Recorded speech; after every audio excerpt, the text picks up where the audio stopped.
안녕하세요. 자식보다 동서가 우선인 60대 중반 여자입니다.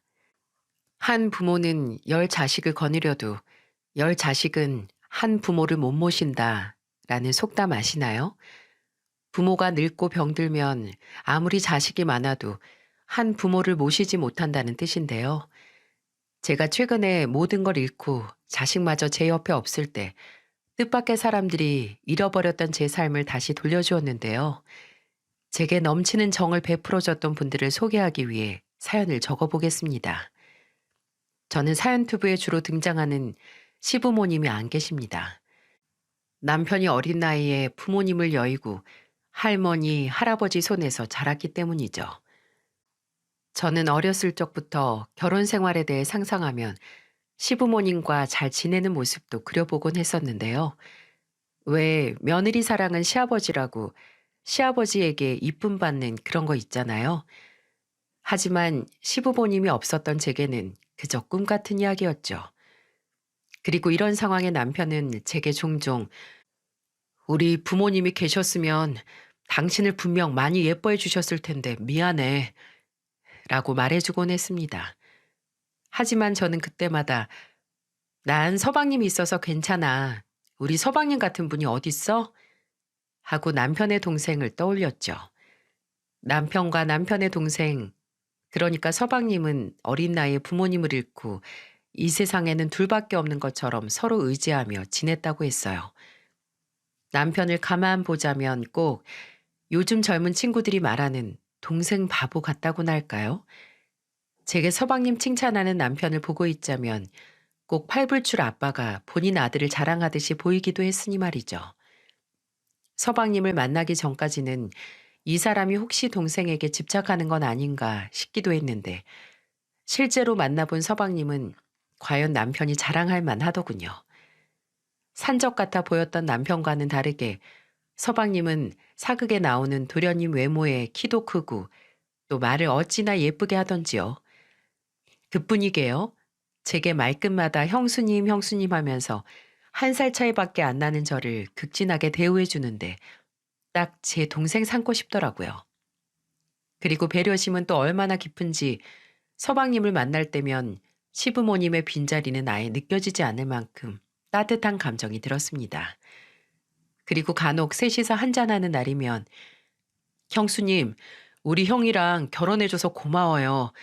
제가 우리 부모님 몫까지 형수님 잘 모시겠습니다. 그러니까 형이랑 저랑 그리고 미래의 제 아내랑 넷이 행복하게 지내요. 우리 부모님이 계셨으면 형수님 지금보다 몇 배는 더 사랑받으며 지내셨을 텐데 제가 다 아쉽네요. 그리고 우리 형 정말 좋은 사람인 거 아시죠? 저는 형 같은 남자 못 봤습니다. 물론 형수님처럼 좋은 분도 못 봤고요. 사랑합니다, 형수님. 이러면서 제게 말하는데 남편이 왜 서방님을 아끼는지 알 것 같았죠. 서방님은 참 마음이 따뜻한 사람이었습니다. 정도 많고 형을 끔찍이도 아꼈는데 같이 지내면 지낼수록 남편과 서방님의 우애는 측정할 수 없을 만큼 깊더군요. 그렇게 몇 년 후 서방님은 저와 남편에게 결혼을 허락받고 싶다며 우리 집으로 본인의 예비 아내를 데려왔습니다. 서방님이 데려온 예비 아내는 서방님과 비슷한 분위기에 서방님보다 더 밝은 이미지를 가지고 있었어요.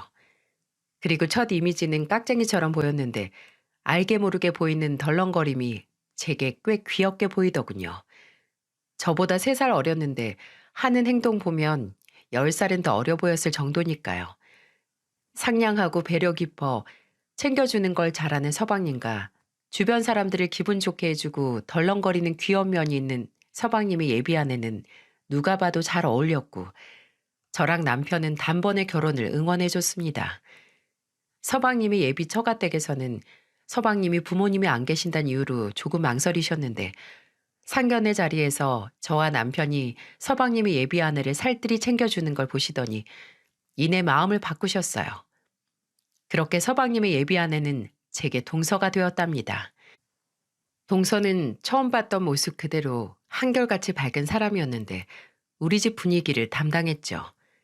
그럴 때마다 외동으로 혼자 자라왔던 저는 동서가 정말 내 친동생이었으면 좋겠다라는 생각을 하기도 했네요. 그리고 실제로 남편과 서방님이 편먹고 저와 동서 말에 반기를 들 때면 2대2 편을 갈라 대립하기도 했었는데 그때는 정말 친자매 같더군요. 우리 형님 말이 다 맞다니까요. 아주버님이 얼른 형님한테 잘못했다고 하세요.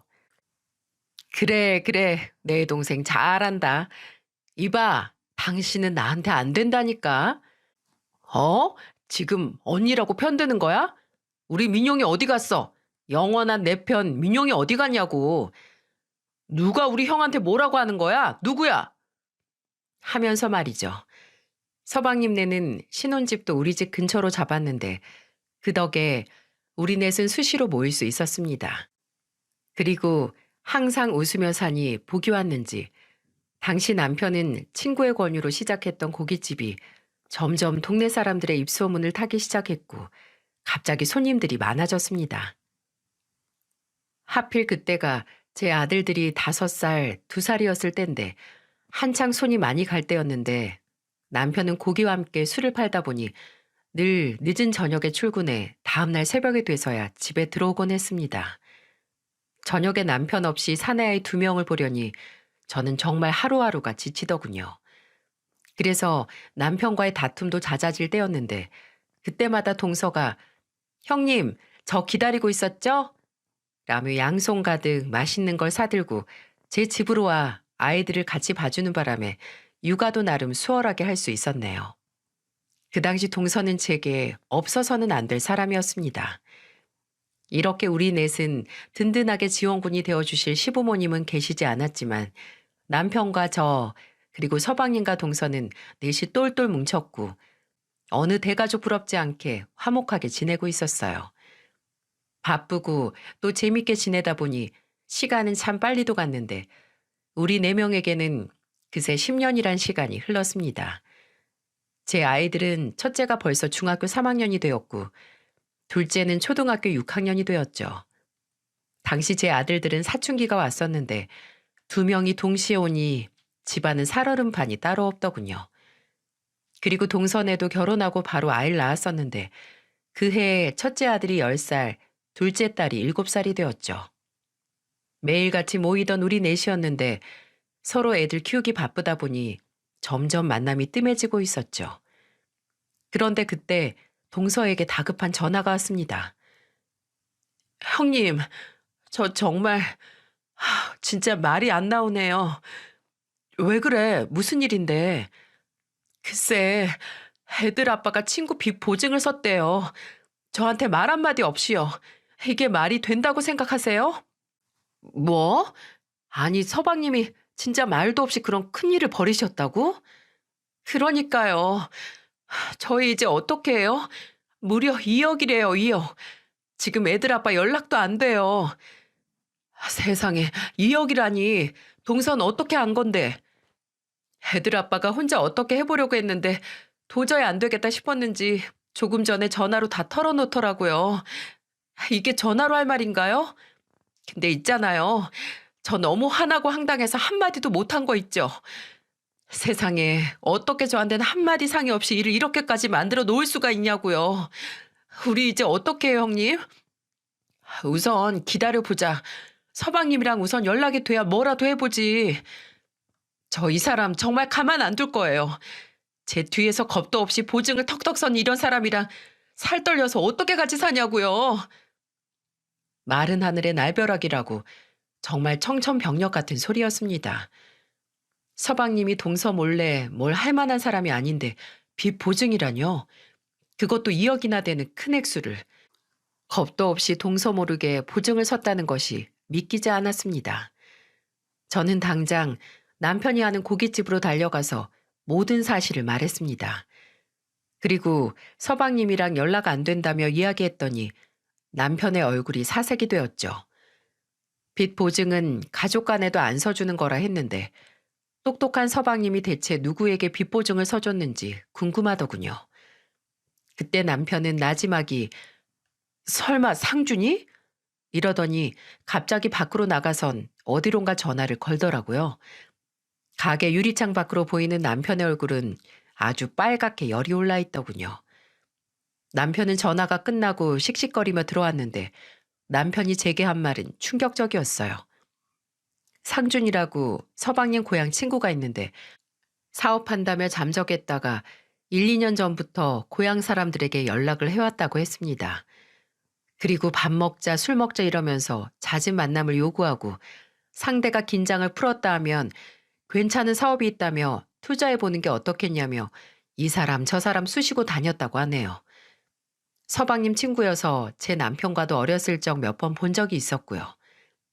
그리고 어디서 들었는지 남편이 최근 고깃집 2호점을 냈다는 얘기를 듣고 지난달에 가게까지 찾아온 적이 있었다고 합니다.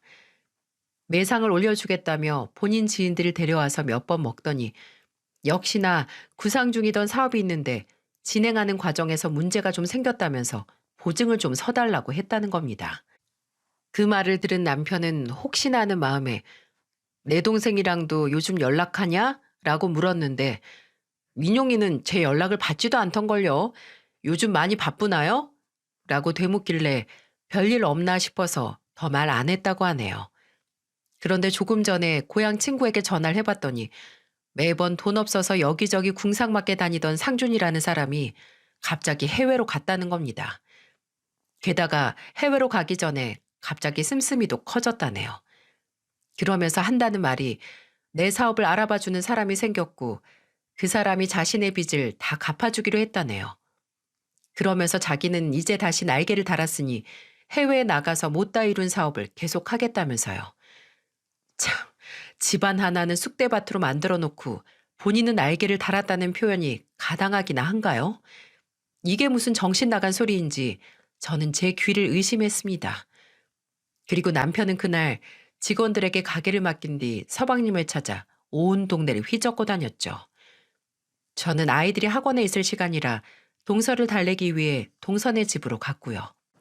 그런데 동서가 10살 아들은 손을 잡고 7살 딸은 등에 업은 채로 서방님을 찾아 나서겠다고 하더군요. 제가 남편에게 간 사이 이미 얼마나 울었는지 눈이 팅팅 부은 상태로 말이죠. 그 당시 동서의 눈 상태였으면 아마 시야가 반 이상은 가렸을 것 같은데 그 시간에 아이들을 데리고 밖으로 나간다니 제 가슴이 다 미어졌습니다. 그리고 그런 동서를 혼자 보낼 수 없어 제가 막내 조카를 앞으로 안은 채 같이 밖으로 나갔죠. 그렇게 온 동네를 이잡듯 찾았지만 서방님은 찾을 수 없었습니다. 또 날이 추운지 애들이 계속 칭얼거려서 결국 동선의 집으로 들어갔죠. 집에서도 서방님 모습이 보이지 않자 동서는 눈이 확 돌아버렸는데 동서의 그런 눈은 처음 본 것 같았습니다. 항상 밝았던 동서가 아무 표정 없이 안방을 닥치는 대로 뒤지기 시작하더군요. 뭐라도 찾아내야겠다며 애들이 엄마 무서워요. 그만해요. 라고 엉엉 울어대는데도 들은 척도 안 하더군요. 그렇게 정신없이 뭐가 던져지고 땅에 물건들이 뒹굴고 있을 때 동서는 떨리는 손으로 화장대 서랍에 있던 편지 봉투를 들고 읽더니 그대로 주저앉아 버렸습니다. 동서, 왜 그래? 그게 뭔데 그래? 형님, 이거 유서 같아요. 뭐? 유서? 무슨 소리야 그게? 맞아요. 이거 아무리 읽어도 유서 같다니까요. 이리 내봐. 저는 동서 손에 있는 편지를 잽싸게 낚아채 읽기 시작했어요. 지수야, 할 말이 미안하다는 말뿐이라 미안해. 내가 사업 이야기를 할 때마다 말리던 지수, 네 말을 들었어야 했는데 내 멋대로 해서 이렇게 벌을 받나 봐. 아이들이 하루하루 커갈수록 나는 내가 너무 부족하게 느껴지더라고. 애들은 점점 커가는데 항상 비슷한 내 월급이 매달 날 초라하게 만들고 내 발목을 잡더라고. 그래서 나도 새로운 일, 새로운 사업을 하면 지수 너와 애들한테 더 떳떳한 아빠가 될 수 있지 않을까 하는 헛된 기대감에 부풀었던 것 같아. 그리고 이렇게 되어버렸어. 내가 집에 있으면 모두가 힘들 거야. 그러니까 모든 빚, 모든 아픔, 모든 절망 다 내가 안고 갈게. 끝까지 이런 사람이어서 미안해. 너무 슬퍼하진 말아줘. 그리고 꼭 행복해야 해. 쓰면서 얼마나 울었는지 군데군데 글자가 번져 있는 걸 봤는데 제 가슴이 터질 듯 아파했습니다. 이 얼마나 바보 같은 행동인가요? 저는 시간이 많이 흐른 지금에도 당시 서방님의 행동을 이해할 수 없더군요. 그런데 저도 이런데 동서는 오죽했을까요? 동서는 서방님 장례식 때부터 물 한 모금도 안 마시더니 죽을 날을 받아놓은 사람처럼 누워만 있더라고요. 낮밤 할 거 없이 집안의 불이란 불은 다 끄고요. 그런데 참 그런 집마저도 곧 경매로 넘어가니 빼라고 하더라고요. 보증이 뭐라고 사람을 이렇게 길바닥에 내쫓기까지 하는지.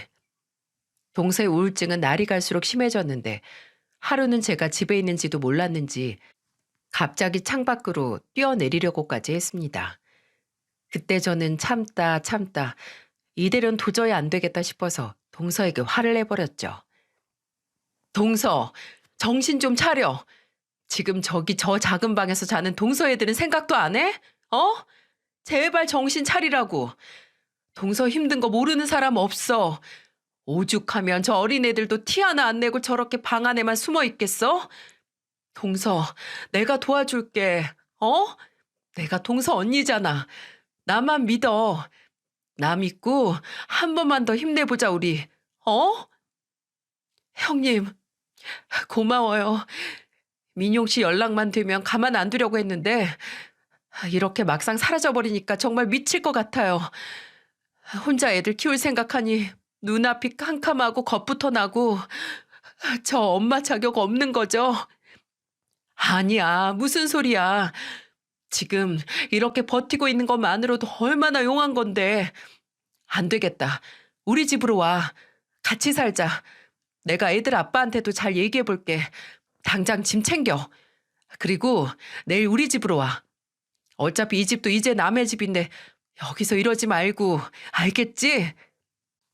서방님이 그렇게 되고 남편한테 자주 동서랑 같이 지내면 어떻겠냐고 물어본 적이 있었는데 그때마다 남편도 그러는 게 좋겠다고 했었거든요.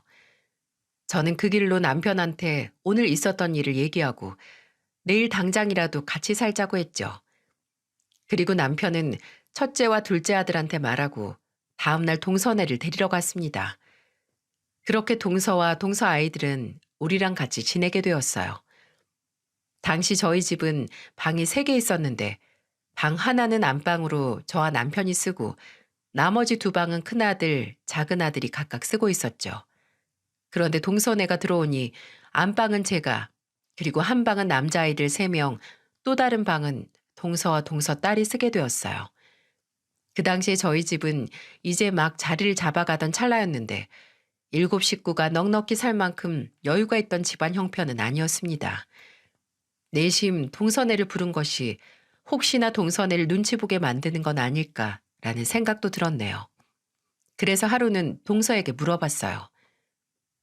동서, 내가 동서한테 미안한 게 많아. 큰 소리 치면서 나만 믿으라고 하고 데려왔는데 내가 넉넉하게 해주지 못해서 말이야. 형님, 그런 게 어딨나요? 전 형님 아니었으면 이미 나쁜 마음을 먹고도 남았는걸요?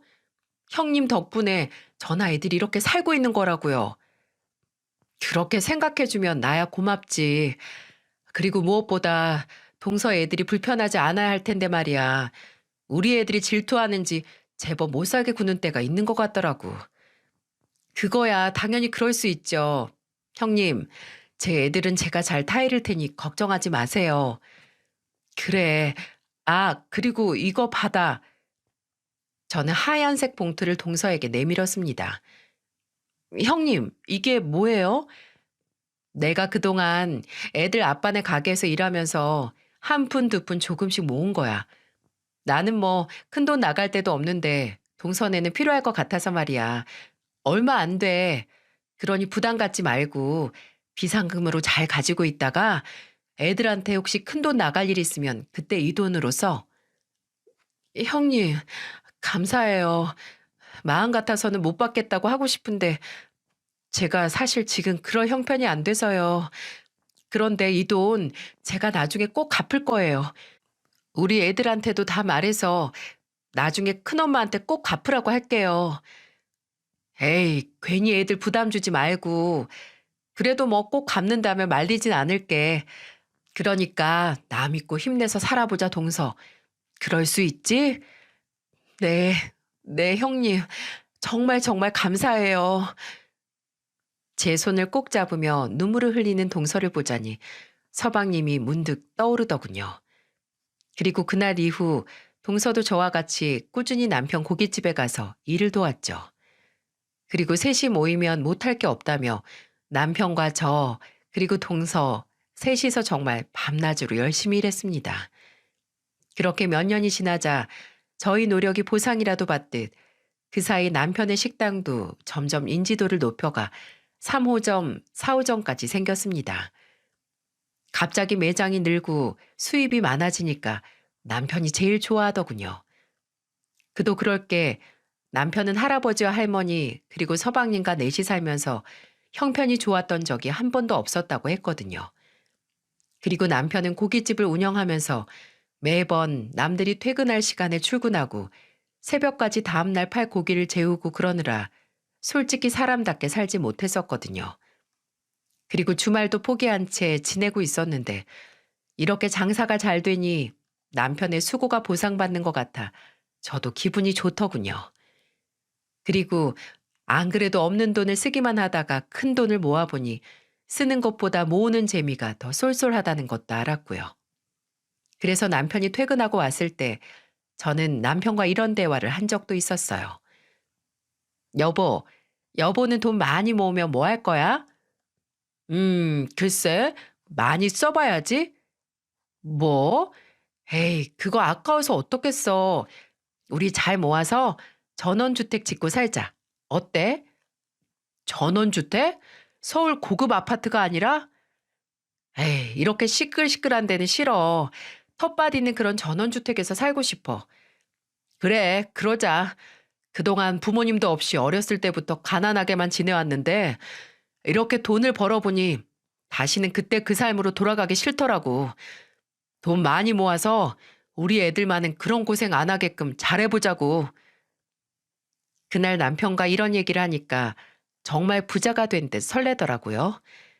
아직 방 3칸짜리 집에서 동서네와 7식구가 살고 있지만 조만간 멋진 전원주택에서 지낼 생각을 하니 그날 꿈자리도 좋더군요. 그런데 예상치 못한 곳에서 문제가 생겼습니다.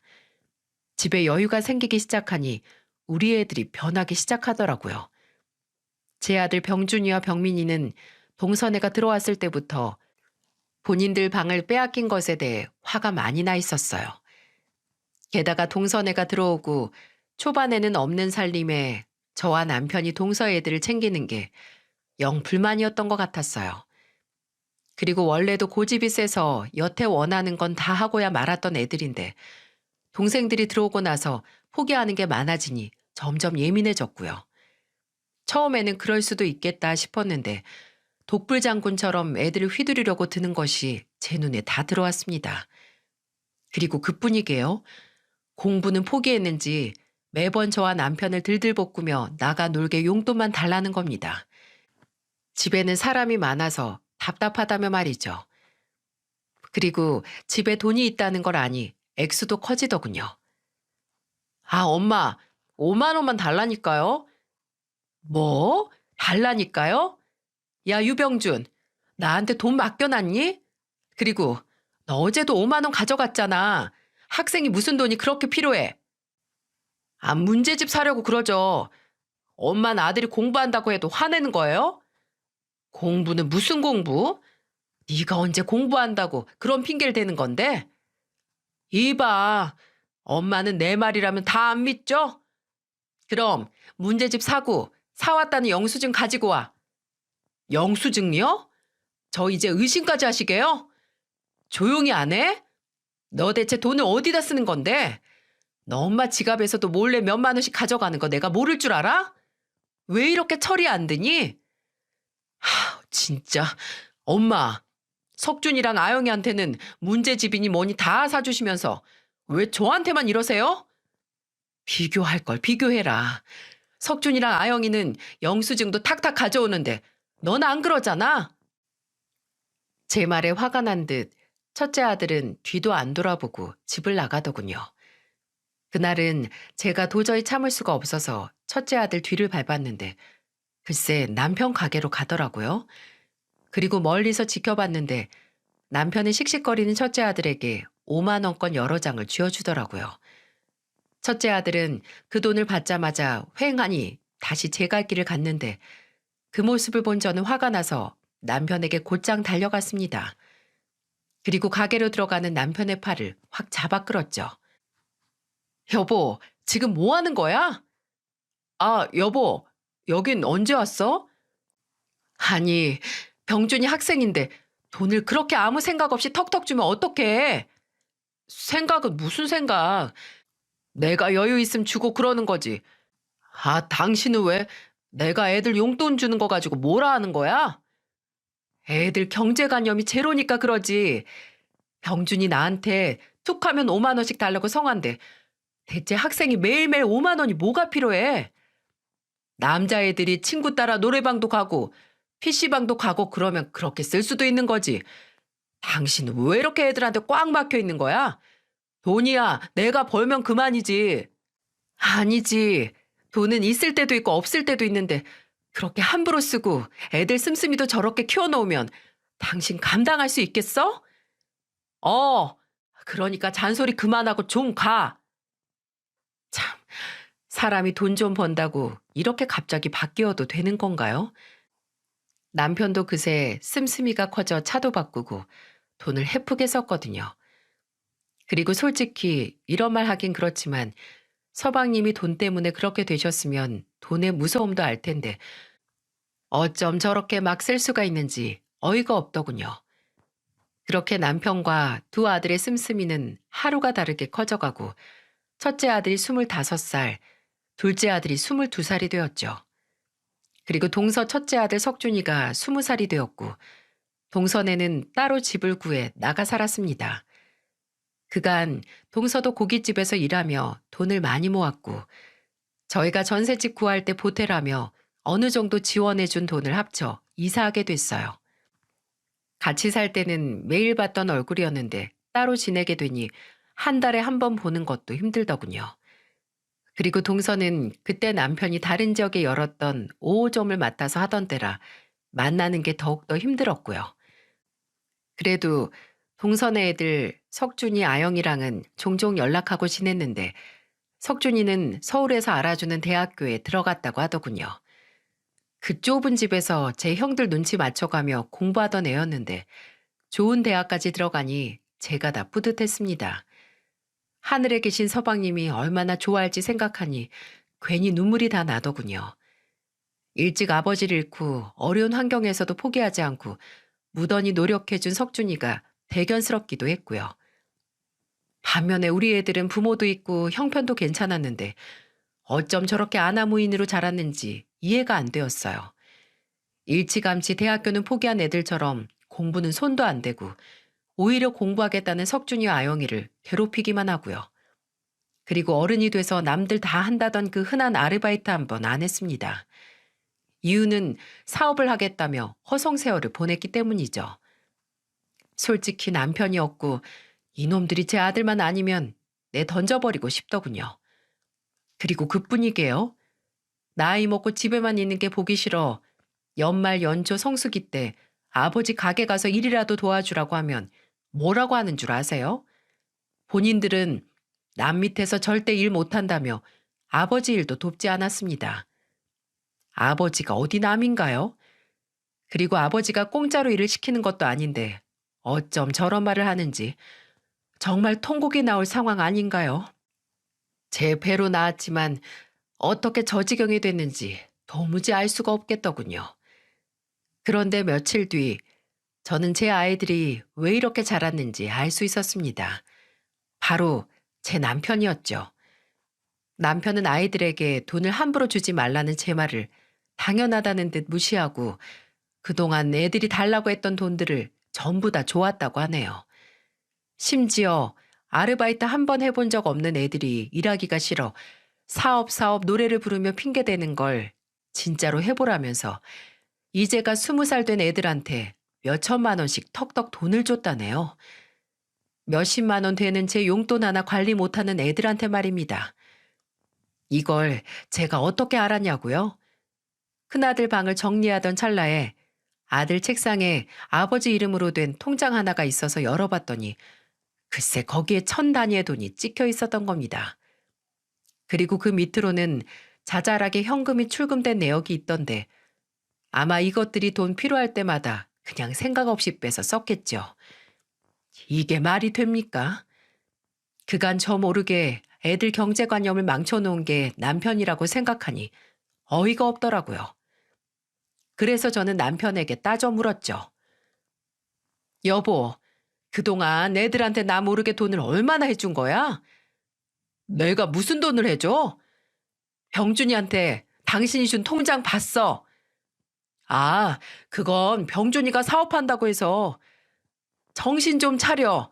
사업은 무슨 사업이야? 아빠 식당에서 일하는 것도 뭐 남 밑에서 일이 하기 싫니 일하는 건 적성이 안 많이 하는 앤데 이런 애가 무슨 사업을 해? 사업하려면 얼마나 책임감이 있어야 하는데. 당신이 사업이 뭔 줄이나 알아? 이 사업도 내가 한 거지 당신이 한 거야? 난 우리 아들 믿어. 분명 잘 해낼 거야. 그리고 내가 내 아들 사업 미천 대주겠다는데 당신이 왜 자꾸 내 돈 가지고 그러냔 말이야. 돈이 있을 때나 이렇게 지원해 줄 수 있는 거지. 뭐? 그래, 그런 생각을 하고 있었구나. 그래, 당신 돈이니까 난 이제 신경 안 쓸게. 당신 돈이니 알아서 해. 저는 그렇게 뒤돌아 나와버렸죠. 그 뒤로 어떻게 됐냐고요? 제 아들들은 쉽게 돈 벌 궁리만 하며 사업도 적성에 안 맞는다며 남편에게 졸라 돈을 계속 가져다 썼고 제 남편은 밑빠진 독에 물을 콸콸 들이붓듯 돈을 뿌리고 있었죠. 제 남편 참 미련하지 않나요? 애들한테는 제 아버지가 무슨 도깨비 방망이라도 되는 것처럼 달라는 대로 턱턱 돈이 나오는데 제 아들들이 과연 정신 차리고 돈 벌 생각을 했을까요? 이놈들은 점점 더 아버지한테 용돈 받아서 비싼 것들을 온몸에 휘두르고 한량처럼 동네만 어슬렁어슬렁 다녔죠. 그리고 어디 그뿐이게요. 첫째는 아예 도박에도 손을 대더군요. 둘째는 다단계에 빠졌고요. 그리고 제 아들들이 이렇게 망가져가고 있을 때 동서와 전화했을 때 물어보니 동서네 애들은 큰엄마와 큰아빠에게 받았던 것들 갚아야 한다며 아르바이트도 하고 과외도 한다고 하더군요. 정말 기특하게 그지없었죠. 또 동서가 학비를 도와준다고 해도 굳이 본인들이 내겠다며 동서 돈은 아껴뒀다 나중에 노후 준비할 때 쓰라고 했다는 겁니다. 저도 자식 비교하면 안 되는 거 압니다. 그런데 비교를 안 할 수가 있나요? 제가 백날 소리를 질러도 지 아빠가 두 아들 앞에 서서 방패막을 자처하고 있으니 말입니다. 그리고 왜 사회적 경제적 위치는 나이가 들수록 티가 더 확 난다고 했잖아요. 나이를 먹을수록 우리 애들은 점점 더 새로운 일들을 구하기가 힘들어졌고 또 머리가 크고 씀씀이가 해퍼져서 그런지 일을 할 생각도 안 하더군요. 말 그대로 백수가 직업이 되었죠. 그리고 막말로 백수 남자한테 누가 시집을 오겠습니까? 제 아들들은 30살 후반의 나이가 돼도 제대로 된 애인도 없었죠. 반면에 동서의 애들은 시간이 지날수록 연차도 쌓이고 일하면서 노하우도 생기니까 승진도 했고요. 그리고 무엇보다 동선의 첫째 석준이는 사업 투자자를 만나 벤처기업 대표가 되었다고 하더군요. 둘째 아영이는 대기업 반도체 연구원으로 제의받아서 갔고요. 정말 둘 다 장했죠. 그런데 한량 같은 우리 애들한테 갑자기 정신이 번쩍 뜨일 일이 생겼는데 바로 제 남편이 몇 년 전 그만 하늘나라로 간 거였습니다. 제 아들들에게 저 모르게 돈을 턱턱 대주던 아버지가 지병으로 갑자기 하늘나라로 가니까 우리 애들은 말 그대로 정신이 나갔었죠. 남편도 나이가 나이인지라 몇 년 전부터는 분점을 다 정리하고 그동안 모아둔 돈으로 노후를 보내고 있었는데 그것마저 애들 사고 처리하느라 다 쓰고 마지막 갈 때는 거의 빈털터리로 갔으니까요. 그리고 나이 들어 손에 쥔 게 있어야 자식들한테 무시 안 받는다고 했는데 자기들한테 들어가느라 있는 돈 없는 돈 탈탈 털어 울며 겨자 먹기로 넣었더니 이제는 혼자 남은 제가 가진 게 없다고 무시하는 게 아니겠어요?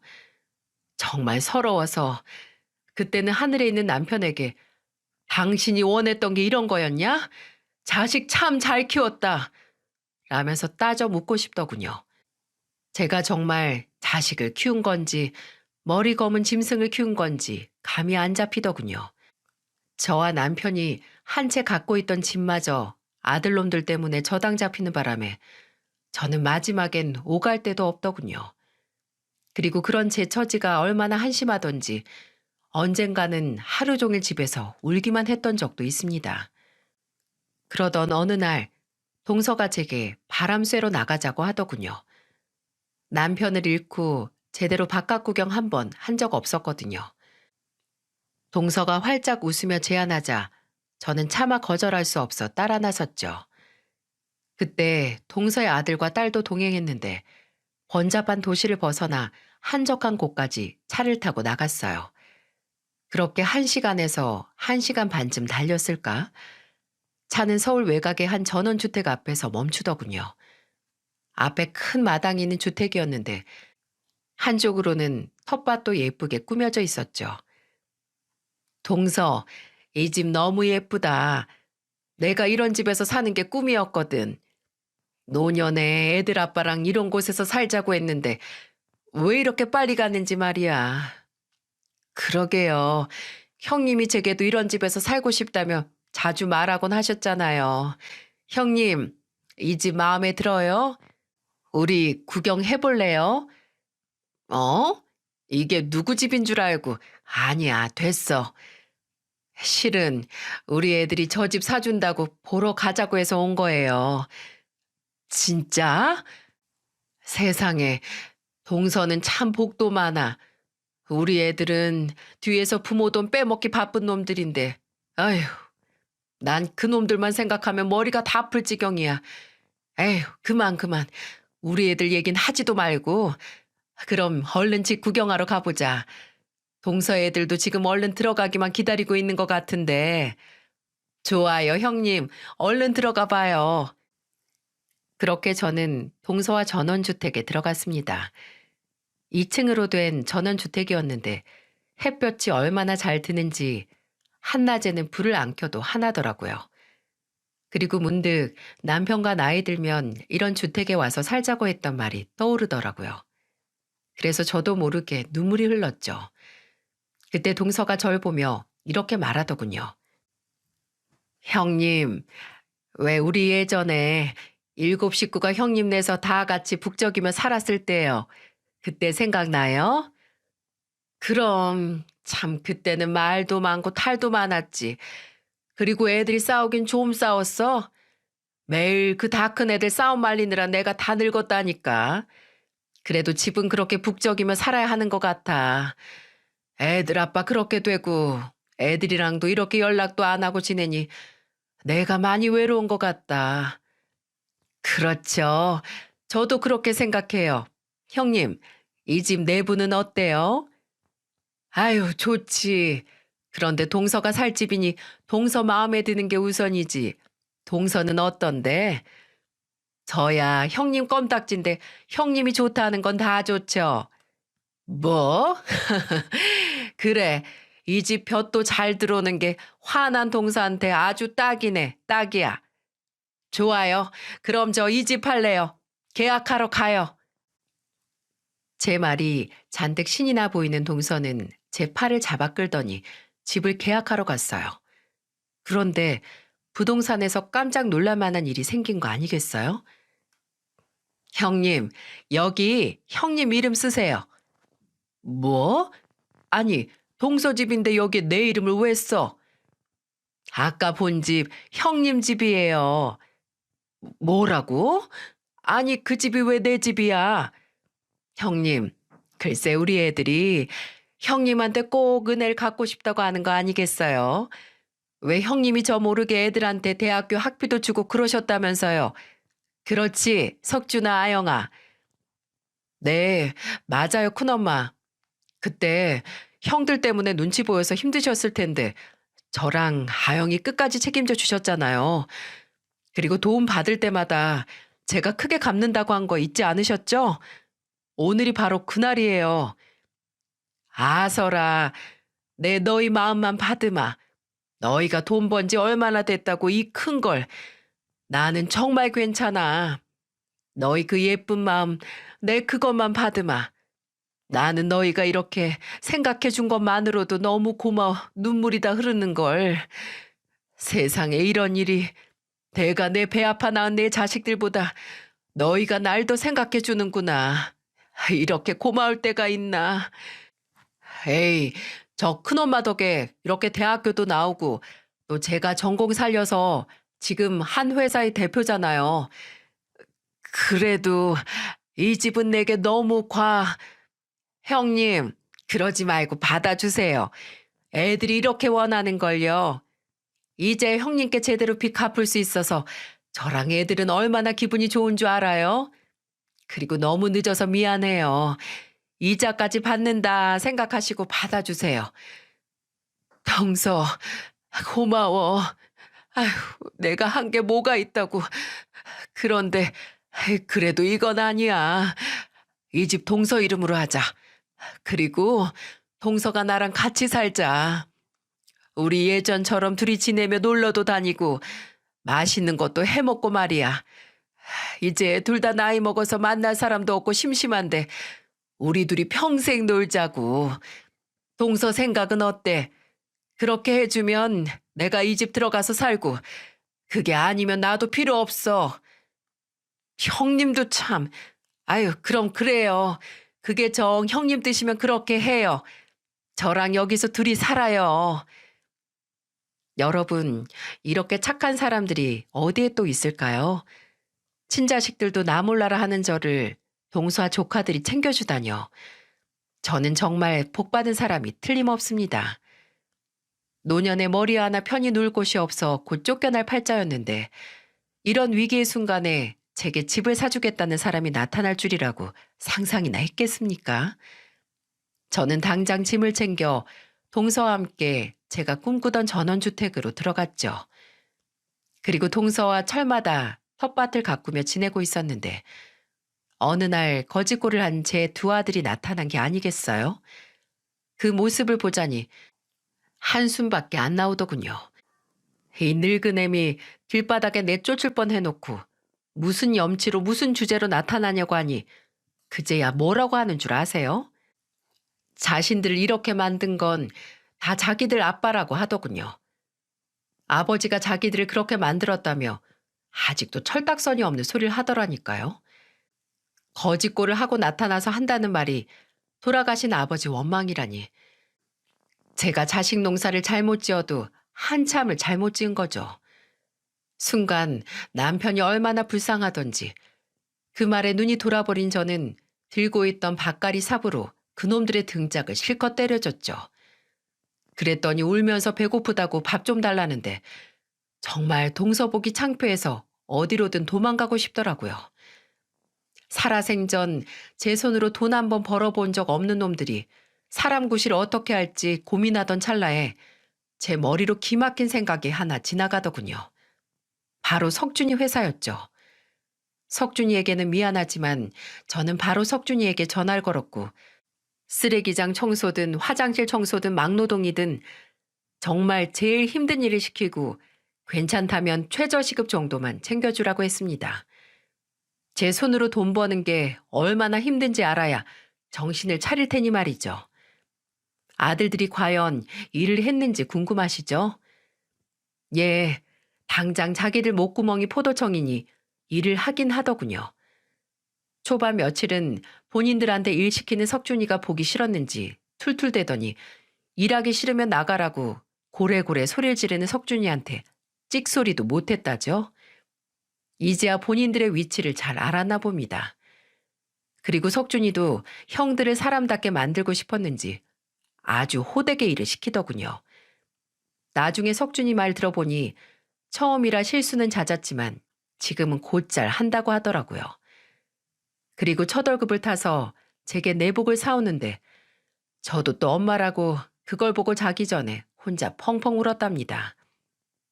사람은 깨달아야 생각이 바뀌고 생각이 바뀌어야 행동이 바뀌고 또 행동이 바뀌어야 운명이 바뀐다고 하더군요. 결국 본인의 운명을 바꾸는 힘은 깨달음에 있다는 것이라고 하더군요. 언젠가 제가 석준이랑 아영이한테 아버지 일을 겪고 그 어린 나이에 어떻게 그렇게 침착하게 할 일을 다 할 수 있었냐고 물으니까 처음에는 자기들한테 이런 일이 생겼다며 어머니처럼 어린 나이지만 세상을 미워하고 아무것도 하기 싫었답니다. 그래서 아무 생각 없이 어머니가 굶으면 같이 굶고 어머니가 울면 같이 울면서 시간을 버렸다고요. 그런데 곰곰이 다시 생각해보니 아버지처럼 남에게 속으며 살기 싫다는 생각이 들었답니다. 그리고 본인들한테는 자기를 끝까지 믿어주는 큰엄마가 있어서 절대 포기할 수가 없었다고 하네요. 그래서 둘 다 이를 악물고 공부했다고 하더군요. 아버지와는 다른 삶을 살고 또 제게 은혜를 갚기 위해서요. 정말이지 기특하지 않나요? 그리고 비록 제 아들들이 나이가 있어 많이 늦긴 늦었지만 지금이라도 본인들의 잘못을 알았으니 정신 좀 차릴 수 있겠지요. 그리고 저도 늦었지만 아들들 방관하지 않고 잘 다독여 줄까 합니다. 그리고 한 가지 부탁드릴 말씀이 있다면 어려운 환경 속에서도 본인들의 꿈과 희망을 잃지 않고 열심히 공부하고 또 뜻을 이룬 제 조카들에게 잘했다고 여러분이 칭찬 한마디씩 해주셨으면 합니다. 제가 조카들에게 입이 닳도록 고맙다고 말하고 있지만 좀 부족하게만 느껴져서 말입니다. 그리고 오늘 이렇게 제 긴 이야기를 끝까지 들어주셔서 감사합니다. 모두 좋은 일들만 가득하시길 바랍니다.